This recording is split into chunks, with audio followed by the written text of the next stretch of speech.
Hello बच्चों। मैं गौरव आर्य आप लोगों का फिर से स्वागत करता हूं इस वीडियो में। और इस वीडियो में आज हम फोर्थ ऑपरेशन स्टडी करेंगे जिसका नाम है बच्चों कॉम्प्लीमेंट। और कॉम्प्लीमेंट को डिनोट करते हैं जनरली डैश लगा के या फिर सी लिख के। डैश भी लगा सकते हो आप कॉम्प्लीमेंट को डिनोट करने के लिए, या आप सी भी लिख सकते हो, सी फॉर कॉम्प्लीमेंट। और डैश का मतलब भी कॉम्प्लीमेंट है, जनरली डैश से ही रिप्रेजेंट करते हैं। ठीक है बच्चों, जो ऊपर डैश लगा हुआ है एक, जैसे ए के ऊपर डैश लगा देंगे ऐसे, उसको कॉम्प्लीमेंट बोला जाएगा ए का। तो कॉम्प्लीमेंट का मतलब क्या है बच्चों, जरा वो समझते हैं। कॉम्प्लीमेंट का मतलब क्या होता है, जरा एग्जाम्पल समझते हैं, फिर आपको प्रॉपरली एक्सप्लेन भी कर देंगे। जैसे मान लो आपके पास एक सेट ए है और उसके अंदर एलिमेंट है 1 2 3 4 5, और आपके पास एक यूनिवर्सल सेट है। देखो बच्चों, कॉम्प्लीमेंट जब भी आपको निकालने के लिए बोलेगा किसी सेट का, तो आपको यूनिवर्सल सेट जरूर गिवन होगा।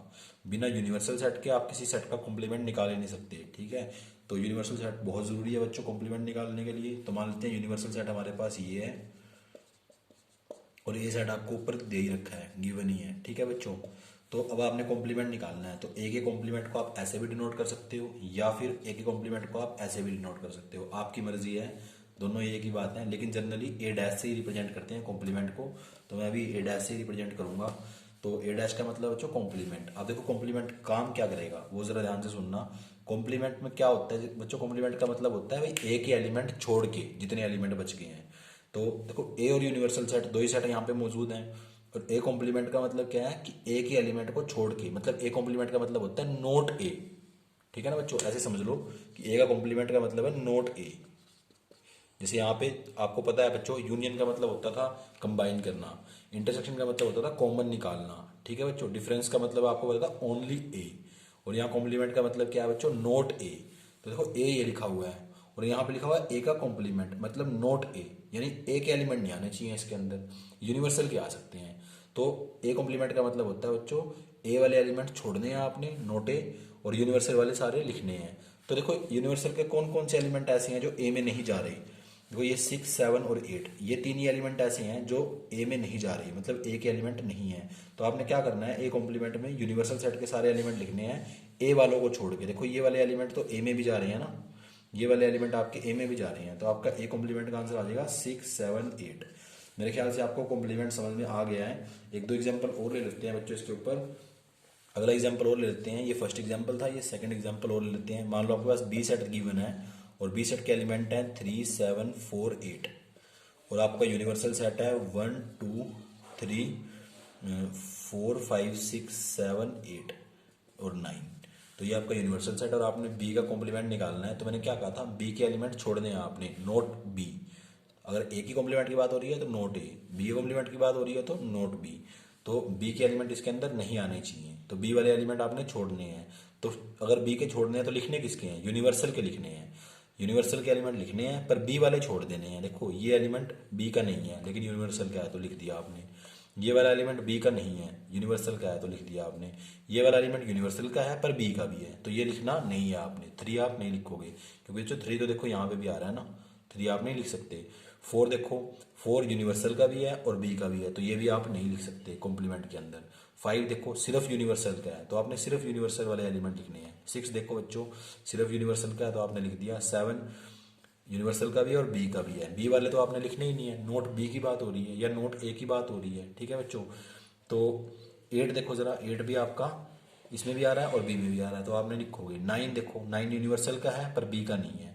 ठीक है बच्चों, तो ये 9 भी इसके अंदर आ जाएगा। तो मेरे ख्याल से आपको बात समझ में आ गई है। ये नोट बी वाली बात है कि बी आपने लिखना ही नहीं है, बी के एलिमेंट छोड़ने हैं, तो यूनिवर्सल के लिखने हैं सिर्फ। यहाँ पे नोट ए वाली बात है, जिस भी सेट का आपने कॉम्प्लीमेंट निकालना है उसके साथ नोट लगा दो। यूनिवर्सल के सारे एलिमेंट लिखो पर उस सेट का कोई एलिमेंट मत लिखो, जो उनमें कॉमन एलिमेंट है वो भी नहीं लिखने हैं आपने। ठीक है बच्चों, मेरे ख्याल से आपको कॉम्प्लीमेंट की बात समझ में आ गई है सारा, कि कॉम्प्लीमेंट का इतना सा फंडा है, ज़्यादा कुछ नहीं है बच्चों। तो जो कॉम्प्लीमेंट का अब वेन डायग्राम समझ लेते हैं। जैसे मान लो आपके पास ये एक यूनिवर्सल सेट है, जिसको यूनिवर्सल सेट बोलते हैं, आपको पता है रेक्टेंगुलर जो ब्रैकेट होती है वो यूनिवर्सल सेट को डिनोट करती है। और हमारे पास एक सेट ए है, एक ही सेट लिया है बच्चों हमने अब की बार, क्योंकि उसी का कॉम्प्लीमेंट निकाल लेंगे। पिछली बार देखो जो ऑपरेशन बाकी के ऑपरेशन थे वो 2 या 2 से ज़्यादा सेट पे लगते थे, यूनियन 2 पे लगता था या 2 से ज़्यादा सेट पे लगता था, इंटरसेक्शन 2 या 2 से ज़्यादा सेट पे लगता था, सब्ट्रैक्ट करा रहे हो, आप किसी सेट को डिफरेंस ले रहे हो, तब भी दो सेट पे लगता था डिफरेंस भी, लेकिन कॉम्प्लीमेंट एक ही सेट पे लगता है, साथ में यूनिवर्सल होता है, तो हमने एक ही सेट लिया है बच्चों।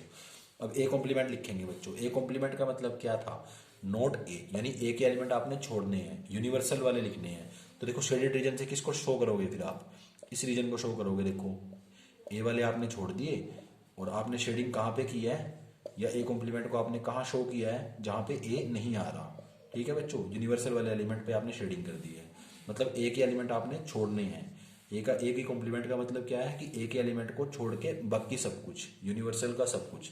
तो ये वेन डायग्राम है बच्चों ए कॉम्प्लीमेंट का, कि ए कॉम्प्लीमेंट को हम इस तरीके से शो करते हैं, ए के एलिमेंट इसमें छोड़ दिए हैं हमने। ठीक है बच्चों, तो बच्चों मेरे ख्याल से आपको वेन डायग्राम भी समझ में आ गया होगा। अब कुछ प्रॉपर्टीज पढ़ लेते हैं बच्चों इसकी।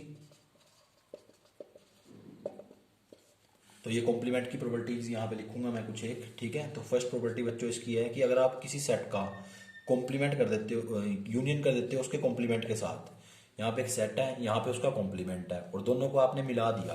देखो जरा वेन डायग्राम से समझते हैं इस प्रॉपर्टी को। ये आपका ए सेट है, ये आपका ए का कॉम्प्लीमेंट है, बाकी जो बचा हुआ है, और आपने दोनों को कंबाइन कर दिया, तो आपके पास पूरा क्या आ जाएगा, यूनिवर्सल सेट आ जाएगा। मेरे ख्याल से आपको ये बात समझ में आ गई है। तो इसकी सेकंड प्रॉपर्टी क्या है बच्चों, अगर आपके पास ए सेट है और उसका कॉम्प्लीमेंट है, और दोनों का आप इंटरसेक्शन कर रहे हो, देखो ए का कॉम्प्लीमेंट कहाँ पे है, ये ए को छोड़ के जो बाकी का रीजन है, और ए कहाँ पे है, जो ये अंदर वाला रीजन है। तो इन दोनों में कुछ कॉमन है, नहीं है कॉमन बच्चों, कुछ कॉमन नजर आ रहा है आपको, कुछ भी कॉमन नहीं नजर आ रहा। तो ये आपका क्या आ गया आंसर, फाइव आ गया। मेरे ख्याल से दोनों बातें आपको समझ में आ गई हैं। एक बार फिर से सुनो, ए सेट ये गिवन है आपको, ए का कॉम्प्लीमेंट ये बाहर वाला है, यूनियन क्या काम करता है, कंबाइन कर देता है, तो सारा आ गया आपके पास, सारा रीजन आ गया, तो ये यूनिवर्सल हो गया, पूरा यूनिवर्सल रीजन आ गया, पूरा यूनिवर्सल सेट आ गया।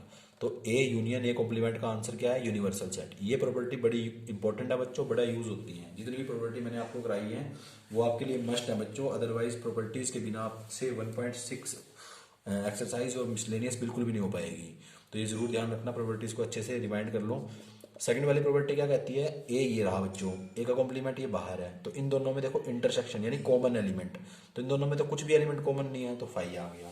ये बड़ी ही आसान आसान प्रॉपर्टीज हैं। नेक्स्ट प्रॉपर्टी आपकी प्रॉपर्टी नंबर थर्ड, कि कॉम्प्लीमेंट का एक बार और कॉम्प्लीमेंट कर दोगे तो वो ए ही आ जाएगा आपके पास। देखो ए का कॉम्प्लीमेंट क्या था, ए को छोड़ के बाकी रीजन, अब उस चीज का कॉम्प्लीमेंट करोगे तो उस चीज को छोड़ के बाकी रीजन, तो वो वापस ए आ जाएगा आपके पास।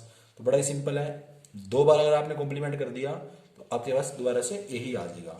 सिंपल सा है बच्चों। मैंने क्या कहा आपको कि ए का कॉम्प्लीमेंट करोगे तो बाहर वाला रीजन आ जाएगा, फिर उसका कॉम्प्लीमेंट करोगे तो उसको छोड़ के जो बच गया, अब अंदर वाला बचा हुआ था, फिर वो आंसर आ जाएगा आपका, तो ए ही आंसर आ जाएगा आपका।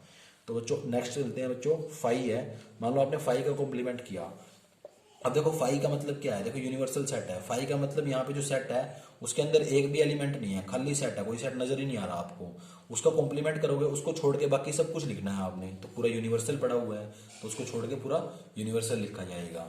और अगर आप यूनिवर्सल का कॉम्प्लीमेंट करते हो तो यूनिवर्सल का कॉम्प्लीमेंट क्या हो जाएगा बच्चों, फाइव हो जाएगा। मतलब यूनिवर्सल सेट ये रहा पूरा, यूनिवर्सल को छोड़ के आपने लिखना है, यूनिवर्सल नहीं लिखना आपने, यूनिवर्सल को छोड़ के लिखना है। तो यूनिवर्सल तो सबसे बड़ा सेट होता है बच्चों, उसको छोड़ के आप क्या लिखोगे, कुछ बचेगा ही नहीं आपके पास। तो यूनिवर्सल का कॉम्प्लीमेंट फाइव, फाइव का कॉम्प्लीमेंट यूनिवर्सल सेट, दो बार कॉम्प्लीमेंट करोगे तो ए ही रह जाएगा, ए का इंटरसेक्शन करोगे ए के कॉम्प्लीमेंट के साथ तो फाइव आएगा, कुछ कॉमन नहीं आएगा दोनों में, क्योंकि ए में ए था और ए कॉम्प्लीमेंट में ए नहीं था, नोट ए वाली बात थी, दोनों में कुछ कॉमन नहीं है, दोनों को मिला देते हैं तो पूरा यूनिवर्सल सेट बन जाता है। मेरे ख्याल से आपको सारी प्रॉपर्टीज समझ में आ गई हैं अच्छे से बच्चों। इसके अलावा ना दो प्रॉपर्टीज और होती हैं, उनको बोला जाता है, वो उनकी खासियत होती है, उनकी कुछ ना खासियत होती है, स्पेसिफिकेशन होती है, तो उनका नाम है स्पेशल। उनका नाम है बच्चों डी मॉर्गन्स लॉ। उनका नाम क्या है, डी मॉर्गन्स लॉ। ठीक है, तो ये दो प्रॉपर्टीज जो है बच्चों, इनका एक स्पेशल नाम दिया हुआ है, और इसका नाम का क्या नाम है, डी मॉर्गन्स लॉ। तो ये डी मॉर्गन्स लॉ इसका नाम दिया हुआ है क्योंकि डी मॉर्गन ने ही इन दो प्रॉपर्टी को इन्वेंट किया था, और ये दो प्रॉपर्टी बड़ी इंपॉर्टेंट प्रॉपर्टी हैं और बड़ी आसान है बच्चों। ये प्रॉपर्टीज क्या कहती हैं कि अगर आपके पास ए यूनियन बी है और ब्रैकेट लगी हुई है और बाहर कॉम्प्लीमेंट है, यूनियन कराने के बाद कॉम्प्लीमेंट किया हुआ है, तो कॉम्प्लीमेंट जब हर एक सेट पे सेपरेट होएगा, ए पे भी सेपरेट कर दिया कॉम्प्लीमेंट को, बी पे भी सेपरेट कर दिया, तो यूनियन वाला साइन इंटरसेक्शन में चेंज हो जाएगा। ये प्रॉपर्टी कहती है कि अगर आपके पास ए यूनियन बी का होल कॉम्प्लीमेंट है तो वो A complement intersection B complement के बराबर है। मतलब कॉम्प्लीमेंट जब दोनों सेट्स पे जाएगा, दोनों सेट पे सेपरेट होगा, तो उस टाइम पे साइन चेंज हो जाएगा बच्चों, ऑपरेशन चेंज हो जाएगा, यूनियन की जगह पे क्या आ जाएगा, इंटरसेक्शन आ जाएगा। तो दोनों चीज़ें बराबर होती हैं। ऐसे ही आपका अगर ए इंटरसेक्शन बी कॉम्प्लीमेंट है, तो देखो जब कॉम्प्लीमेंट हर एक पे जाएगा, बी ए पे भी जाएगा और बी पे भी जाएगा, सेपरेट होगा, तो इंटरसेक्शन का साइन यूनियन में चेंज हो जाएगा। इनको बोलते हैं बच्चों डी मॉर्गन्स लॉ। ये भी बड़ा इंपॉर्टेंट है। कॉम्प्लीमेंट की प्रॉपर्टी बच्चों मैं बार बार आपको कह रहा हूँ बड़ी ही इंपॉर्टेंट है, तो अच्छे से आप लिख लिख के इनकी प्रैक्टिस कर लो, बार बार इनको पढ़ लो, बार बार वीडियो देख के समझ लो इनको, ताकि आपको ज़्यादा से ज़्यादा ये बिल्कुल क्रिस्टल क्लियर हो जाए और आपको क्वेश्चंस करते टाइम जरा भी दिक्कत ना हो। तो मैंने आपको 5 प्रॉपर्टी वो और 2 प्रॉपर्टी ये लिखवाई हैं। ये बड़ी इंपॉर्टेंट प्रॉपर्टी हैं बच्चों, आपको टिप्स पे होनी चाहिए, जब भी आपसे नेक्स्ट मिसलेनियस या 1.6 के क्वेश्चन हो पाएंगे, मेनली मिसलेनियस की। मिसलेनियस के क्वेश्चन तो बच्चों इनके बिना आपसे हिलेंगे भी नहीं, ये ध्यान रखना। ये प्रॉपर्टीज आपकी टिप्स पे होनी चाहिए। तो बच्चों कुछ क्वेश्चन कर लेते हैं इसके ऊपर बेस्ड। तो बच्चों इसके बाद आप अपनी एक्सरसाइज निकाल लो 1.5, जो कि पेज नंबर 20 पे है। और क्वेश्चन नंबर 1 देखो जरा। क्वेश्चन नंबर 1 में आपको यूनिवर्सल सेट गिवन है, ए सेट गिवन है, बी सेट गिवन है और सी सेट गिवन है। और आपको कई पार्ट्स दे रखे हैं। तो पहला पार्ट तो बड़ा ही सिंपल है कि आपने कॉम्प्लीमेंट निकालना है। जब आपको यूनिवर्सल गिवन है, ए सेट गिवन है, बी गिवन है, सी गिवन है, तो आप ए का कॉम्प्लीमेंट बड़े इजीली निकाल सकते हो। ऐसे आपके पास सेकंड पार्ट है, उसमें आपने बी का कॉम्प्लीमेंट निकालना है, वो भी आप बड़े इजीली निकाल सकते हो। मैंने आपको टेक्निक्स बता रखी हैं। तो मैं डायरेक्ट इसका थर्ड पार्ट करा रहा हूँ आपको, थर्ड पार्ट से डिस्कस करा रहा हूँ। थर्ड पार्ट जरा बच्चों आपके सामने नजर आ रहा है आपको, ए यूनियन सी का कॉम्प्लीमेंट है। तो ए यूनियन सी का कॉम्प्लीमेंट अगर आपने निकालना है तो आप डायरेक्ट भी निकाल सकते हो, डी मॉर्गन लॉ लगाना चाहो तो वो भी लगा सकते हो, लेकिन डायरेक्ट निकाल लो बच्चों। आपने सबसे पहले क्या करना है, सबसे पहले आपने ए यूनियन सी निकालना है। तो पहले ए यूनियन सी निकाल लो, फिर उसका कॉम्प्लीमेंट कर देंगे। देखो जरा, ए में क्या है, 1 2 3 4 एलिमेंट है, और सी में क्या है, 3 4 5 6 है। तो दोनों के एलिमेंट कंबाइन करोगे तो आपके पास आ जाएगा 1 2 3 4 5 और 6। अब इसका कॉम्प्लीमेंट करना है आपने। अभी देखो आंसर आया नहीं आपका, कई बच्चों को लगेगा ये आंसर है, ये आंसर नहीं है बच्चों। अभी इसका क्या करना है, कॉम्प्लीमेंट। ये तो आपने खाली ए यूनियन सी निकाला है। अब इसका कॉम्प्लीमेंट करोगे तो मतलब इनको छोड़ना है आपने, इनको छोड़ के यूनिवर्सल के सारे एलिमेंट लिखने हैं। तो यूनिवर्सल में 1 से लेके 9 तक के एलिमेंट लिखे हुए हैं, इसमें 1 से 6 तक लिखे हुए हैं। तो इनको छोड़ना है, यूनिवर्सल वाले लिखने हैं। तो कौन कौन से आ जाएंगे, 7 8 और 9। तो बच्चों ये आपका आंसर है, यहाँ पे ये आपका आंसर है। तो बच्चों ये ध्यान से समझो, पहले आपने ए और सी का यूनियन कर दिया, बाहर कॉम्प्लीमेंट था, आपने कॉम्प्लीमेंट एज इट इज लगा रहने दिया। अब आपने कॉम्प्लीमेंट निकाल के दिखा दिया इनको, बड़ा ही सिंपल है, कॉम्प्लीमेंट निकालना मैंने सिखाया हुआ आपको। अब देखो यहाँ पे डबल कॉम्प्लीमेंटेशन वाली एक प्रॉपर्टी बताई थी मैंने कि ए का 2 बार अगर आप कॉम्प्लीमेंट करते हो तो ए के ही बराबर आ जाता है। तो यहाँ पे आप ए सेट का आंसर लिख दो, यहाँ पे 1 2 3 और 4। तो ये बड़ा इजी है, इससे बड़ा इजी हो जाएगा। आपको ये जरूरी नहीं है कि पहले ए का कॉम्प्लीमेंट निकाल लो फिर उस चीज़ का कॉम्प्लीमेंट निकाल लो, आप डायरेक्ट प्रॉपर्टी लगा के कर सकते हो इस क्वेश्चन को। वो समझदार बच्चा प्रॉपर्टी लगा के ही करेगा इसको, ठीक है बच्चों। और नेक्स्ट में देखो जरा, बी माइनस सी पूछा हुआ है, बी माइनस सी का कॉम्प्लीमेंट पूछा हुआ है आपसे। तो सबसे पहले आप बी माइनस सी निकाल लो, फिर कॉम्प्लीमेंट निकाल देना। बी माइनस सी जब निकालने जाओगे तो आपके पास बी भी गिवन है, सी भी गिवन है। दोबारा से फिर याद करो बच्चों, लास्ट की वीडियोस में मैंने आपको बताया था कि बी माइनस सी कैसे निकालते हो। बी माइनस सी में बी के एलिमेंट आते हैं सी वालों को छोड़ के। तो देखो बी में एलिमेंट आ रहे हैं, अगर आप क्वेश्चन नंबर 1 जरूर देख रहे होंगे, साथ में एनसीईआरटी आपने खोल रखी होगी, साथ में पढ़ी होगी, और आप बिल्कुल आराम से बैठ के एनसीईआरटी देख रहे होंगे, तो उसमें आपको बी नजर आएगा 2 4 6 8 और सी नजर आएगा 3 4 5 6। तो बच्चों बी के कौन से ऐसे एलिमेंट हैं जो सिर्फ बी के एलिमेंट है, ओनली बी के एलिमेंट है, मतलब बी बी वाले लिखने हैं आपने, सी वाला कोई एलिमेंट नहीं लिखना। देखो 2 बी का एलिमेंट है बच्चों, 4 बी का एलिमेंट है लेकिन वो सी में भी जा रहा है तो वो आप नहीं लिखोगे। 6 बी का एलिमेंट है पर वो सी में भी जा रहा है, वो भी आप नहीं लिखोगे। तो इसके अलावा 8 आ जाएगा। तो ये 2 ही एलिमेंट ऐसे हैं जो बी के एलिमेंट है पर सी के नहीं है, तो वो आपने दोनों लिख दिए हैं, 2 और 8। इसके बाद आपने कॉम्प्लीमेंट करना है बच्चों। कॉम्प्लीमेंट करने का मतलब क्या है कि आपने इस सेट के एलिमेंट छोड़ने हैं, ठीक है ना। इस सेट का कोई एलिमेंट भी आपने नहीं लिखना। कॉम्प्लीमेंट करने का मतलब होता है उस सेट के एलिमेंट आपने छोड़ने हैं, यूनिवर्सल वाले लिखने हैं, इनको छोड़ के। तो कौन कौन से आएंगे, 1 आ जाएगा, 3 आ जाएगा, 2 को छोड़ दिया, 4 आ जाएगा, 5 6 7 8 को छोड़ दिया और 9 आ जाएगा। तो ये आपका आंसर हो जाएगा इस क्वेश्चन का। तो मेरे ख्याल से आपको क्वेश्चन नंबर 1 बड़ा इजीली आपसे हो जाएगा, बड़ा ही आसान क्वेश्चन है। बस जनरली मैंने आपको हिंट भी दे दिया, 3 क्वेश्चन करा भी दिए हैं। इसके बाद बच्चों क्वेश्चन नंबर आप सेकंड देखोगे तो वो भी बड़ा आसान है। क्वेश्चन नंबर 2 जो बच्चों आपके सामने है, क्वेश्चन नंबर 2 में आपको यूनिवर्सल सेट गिवन है और आपको कुछ सेट्स दे रखे हैं और उनका आपने कॉम्प्लीमेंट निकालना है। यूनिवर्सल सेट आपको दे रखा है और ए सेट गिवन है, उसका कॉम्प्लीमेंट निकालना है। तो आप बड़े इजीली उनके कॉम्प्लीमेंट निकाल सकते हो। ये फर्स्ट पार्ट में निकालना आपने, सेकंड पार्ट में आपने बी का कॉम्प्लीमेंट निकालना है, तो वो भी आप बड़े इजीली निकाल सकते हो। ए का कॉम्प्लीमेंट भी निकाल सकते हो, बी का भी निकाल सकते हो। ये सिंपल डायरेक्ट क्वेश्चन है बच्चों।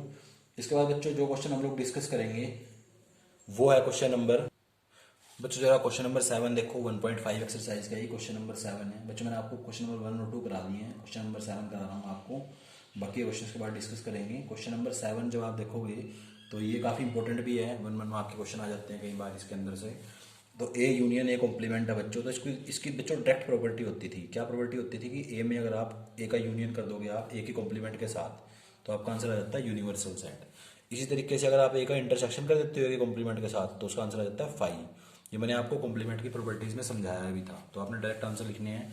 नेक्स्ट चलते हैं बच्चों, क्वेश्चन इसका जो पार्ट नंबर 2 और पार्ट नंबर 4 है वो जरा देखो। फाइव का कॉम्प्लीमेंट आपको मैंने यूनियन लिखवाया हुआ है, सॉरी यूनिवर्सल लिखवाया था। फाइव का कॉम्प्लीमेंट आपको क्या लिखवाया था मैंने, यूनिवर्सल सेट। आपको मैंने प्रॉपर्टीज में लिखवाया था कि फाइव का कॉम्प्लीमेंट क्या होता है, यूनिवर्सल सेट होता है। उसके बाद इंटरसेक्शन का साइन है, फिर ए सेट है। अब बच्चों ये भी मैंने आपको बताया था कुछ लास्ट वीडियोस में कि अगर आप ए और ए का इंटरसेक्शन कर रहे हो यूनिवर्सल के साथ, ए का इंटरसेक्शन किसी सेट के साथ कर रहे हो, तो आंसर में क्या आता है बच्चों, इंटरसेक्शन का आंसर हमेशा छोटे वाला सेट आता है। तो इन दोनों में छोटा कौन सा सेट है, ए, तो इसका आंसर आ जाएगा ए। फर्स्ट का आंसर आ गया यूनिवर्सल, सेकंड का आंसर आ गया ए सेट, थर्ड पे आपका आंसर आ गया फाइव। ठीक है बच्चों। फोर्थ में देखो, यूनिवर्सल सेट का कॉम्प्लीमेंट किया आपने, तो आंसर क्या आता है फाइव। ये प्रॉपर्टीज में है कॉम्प्लीमेंट की। फिर आ गया इंटरसेक्शन, और किसके साथ है, ए के साथ। अब जरा देखो, इसका और इसका इंटरसेक्शन करा रहे हो, तो इंटरसेक्शन का आंसर हमेशा क्या आता है, छोटे वाला सेट आता है। तो इनमें छोटा कौन है, फाइव, तो फाइव आपका आंसर आ जाएगा। मेरे ख्याल से बच्चों आपको ये बातें समझ में आ गई हैं, बड़ा ही ईजी था, कुछ ज़्यादा मुश्किल था नहीं इसके अंदर। ये सारे चारों पार्ट आपको समझ में आ गए हैं। तो बच्चों नेक्स्ट क्वेश्चन पे चलते हैं। नेक्स्ट क्वेश्चन हम लोग डिस्कस करते हैं, क्वेश्चन नंबर 4। क्वेश्चन नंबर 4 में बच्चों आपके सामने क्या लिखा हुआ है, क्वेश्चन नंबर 4 बच्चों जो है हमारा, उसमें हमें यूनिवर्सल सेट गिवन है, ए सेट गिवन है, बी सेट गिवन है, और आपको जो चीज़ वेरीफाई करनी है वो ये वाली है। इस चीज़ को आपने वेरीफाई करना है। ये देख के आपको पता चल रहा होगा कि डी मॉर्गन लॉ ही है बच्चों। डी मॉर्गन लॉ को अगर आपने वेरीफाई करना है तो आप कैसे प्रोसीड करोगे, इसके लिए वेरीफाई करने का मतलब है आपने लेफ्ट हैंड साइड को राइट हैंड साइड के इक्वल दिखाना है। तो आप लेफ्ट हैंड साइड को उठा के चलो, ए यूनियन बी का कॉम्प्लीमेंट निकालो। तो ए यूनियन बी निकालोगे पहले इसके लिए आप, फिर उसका कॉम्प्लीमेंट करोगे। ए यूनियन बी जब आप निकालोगे तो एलिमेंट कंबाइन होते हैं देखो यूनियन में, तो आ जाएगा 2 3 4 5 6 7 8। तो ये एलिमेंट आ जाएंगे, उनका कॉम्प्लीमेंट है। देखो 2 आ गया, 3 आ गया, 4 आ गया, 5 आ गया, 6 आ गया, 7 आ गया, 8 आ गया, कोई एलिमेंट रिपीट नहीं हुआ। उसका कॉम्प्लीमेंट करना है। ये आपने ए यूनियन बी निकाला हुआ है, और इस चीज़ का आपने क्या करना है, कॉम्प्लीमेंट। कॉम्प्लीमेंट करोगे तो यूनिवर्सल देखो, कॉम्प्लीमेंट करने का मतलब होता है कि इस सेट के एलिमेंट आपने छोड़ने हैं, यूनिवर्सल वाले लिखने हैं। तो देखो यूनिवर्सल का 1 आ गया, 2 तो देखो इसमें भी आ रहा है तो छोड़ना है हमने, 3 आ रहा है, 4 आ रहा है, 5 आ रहा है, 6 7 8 इसके अंदर आ रहे हैं, तो हमने छोड़ने हैं। तो हमारा आ गया, हमारे पास आ गया 1,9। तो ये दो एलिमेंट आए हैं, ये हमारी लेफ्ट हैंड साइड आ गई है सोल्व करके। तो ऐसे राइट हैंड साइड देखते हैं बच्चों, क्या इसके इक्वल आती है, नहीं आती है। क्या राइट हैंड साइड भी हमारी यही आती है, चेक करेंगे। राइट हैंड साइड में क्या लिखा हुआ है, ए डैश इंटरसेक्शन बी डैश। पहले हमने ए का कॉम्प्लीमेंट निकालना है यहाँ पे, फिर इंटरसेक्शन, फिर बी का कॉम्प्लीमेंट निकालना है। तो ए का कॉम्प्लीमेंट का मतलब क्या है, ए वाले छोड़ के यूनिवर्सल के लिखने हैं आपने सारे। तो कौन कौन से एलिमेंट आ जाएंगे आपके पास, 1 आ जाएगा, 2 नहीं आएगा, यहाँ भी लिखा हुआ है, 3 आ जाएगा आपके पास, 4 नहीं आएगा, 5 आ जाएगा, 6 नहीं आएगा, 7 आ जाएगा, 8 नहीं आएगा, और 9 आ जाएगा। फिर ऐसे ही आपने बी का भी कॉम्प्लीमेंट निकालना है। बी का कॉम्प्लीमेंट निकालने के लिए आपको बी वाले एलिमेंट छोड़ने हैं, यूनिवर्सल के लिखने हैं सारे। तो बी वाले छोड़ दो, यूनिवर्सल के लिखो। 1 लिख दिया, 2 नहीं लिखोगे आप, 3 नहीं लिखोगे, 4 लिखोगे, 5 नहीं लिखोगे, 6 लिखोगे, 7 नहीं लिखोगे, 8 लिखोगे, और 9 लिखोगे। जब आप इन दोनों का इंटरसेक्शन कराओगे तो आपके पास क्या आएगा, कॉमन एलिमेंट 1 आ रहा है, देखो कॉमन दोनों में है। 3 कॉमन नहीं है, 5 कॉमन नहीं है, 7 कॉमन नहीं है, 9 कॉमन है। तो देखो यहाँ से आपको पता चल गया कि left hand side is equal to right hand side. ठीक है बच्चों, लेफ्ट हैंड साइड और राइट हैंड साइड दोनों बराबर हैं, तो हैंस वेरीफाइड। आप इस तरीके से आंसर दे सकते हो। ये आपका फर्स्ट पार्ट था, ए पार्ट। बी पार्ट भी आप खुद कर सकते हो, इसमें भी आपने एक दूसरे डी मॉर्गन लॉ को वेरीफाई करके दिखाना है। तो बड़े इजी क्वेश्चन है बच्चों, आप इजीली इनको टैकल कर सकते हो। इसके बाद हाँ हम लोग डिस्कस करते हैं जो हमारे क्वेश्चन रह गए हैं, और वो क्वेश्चन हमारे बच्चों क्वेश्चन नंबर 3, 5 और 6। और बच्चों क्वेश्चन नंबर 3, 5 और 6 जो 1.5 का रहता है वो मैं नेक्स्ट वीडियो में आप लोगों के साथ डिस्कस करूंगा। तब तक आप इस वीडियो को जरूर ध्यान से देखें, और इस वीडियो को देखने के बाद जितने क्वेश्चन मैंने डिस्कस किए हैं इनको आप प्लीज़ कंप्लीट करें। जिनके मैंने 1 पार्ट कराए हैं, 2 पार्ट कराए हैं, उनके आप सारे पार्ट कंप्लीट करके देखें, आंसर मैच करें। कोई प्रॉब्लम आती है तो प्लीज़ मुझे कंटेक्ट करें। मेरा नंबर आपको पता है बच्चों, मेरा नंबर ऊपर भी लिखा हुआ है। तो बच्चों इस वीडियो को देखने के लिए आपका बहुत बहुत धन्यवाद। आप इस वीडियो को ज़्यादा से ज़्यादा शेयर कर दिया करो, ताकि और बच्चों को भी इस चीज़ का बेनिफिट मिल सके, उनका भी टाइम वेस्ट ना हो बच्चों। बच्चों thank you, thanks a lot.